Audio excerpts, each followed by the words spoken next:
The action's paused. The doctor comes in, and he's having a good old look at that cut.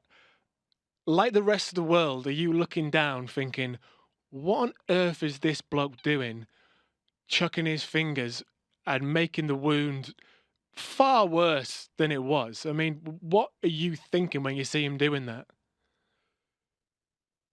Well, like for what my opinion's worth, I'm a fighter, so my leg could have been completely trashed. And I'm not going to tell you I don't want to continue. Do you know what I Mm. mean? I'm going to tell you regardless that I'm all right. But I genuinely was all right. I was fine. I kind of expected it to be like, look, I'm fine. Let me crack on. And then he kind of drops down to his knee, and I can see him talking to the ref, and they're having a bit of back and forth. And like you said, he rams his finger in the cut. Now, I don't like for anyone who's ever had a cut, if someone sticks a finger in the cut, it's nigh on impossible to not have some sort of reaction to that. Yeah. And it was I don't know.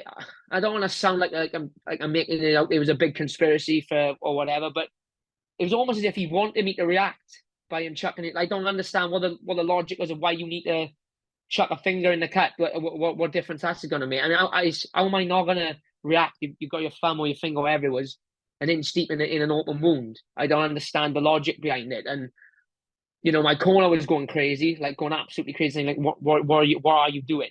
And I kind of like pulled my leg away just to say, get your finger out of there. What are we?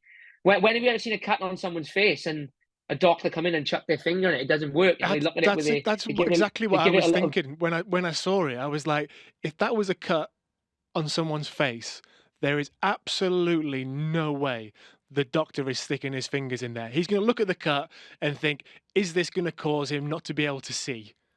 And if it's not going to Yeah, stop him not being able to see, he's going to let you fight. it's inexperience. He's an inexperienced doctor. Like Mm. he shouldn't be a ringside physician if he's got no experience in combat sport or he's got no familiarity with combat sport. Um, if he's just an everyday average Joe doctor, then he shouldn't be cage side for an MMA fight. You're not talking about your average. I'm not your average Joe. I'm not a football player or a rugby player with a big gash in my shin. I'm an MMA fighter. I'm a guy who's grown up fighting. I know exactly what I signed up for.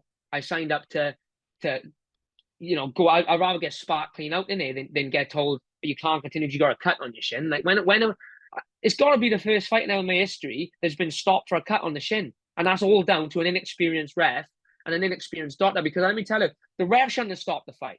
The ref shouldn't have called a break. It's a cut on the shin. Mm-hmm. If it's a cut on my face and I can't see and I'm wiping my eye, I completely understand. Yeah, you've got to check it. But it's a cut on my shin. It's not interfering with the fight. We're in the clinch. There's a minute left of the round. Like let me get to the end of the round. Let the cutsman stop the bleeding and let the doctor analyze it then and let us crack on.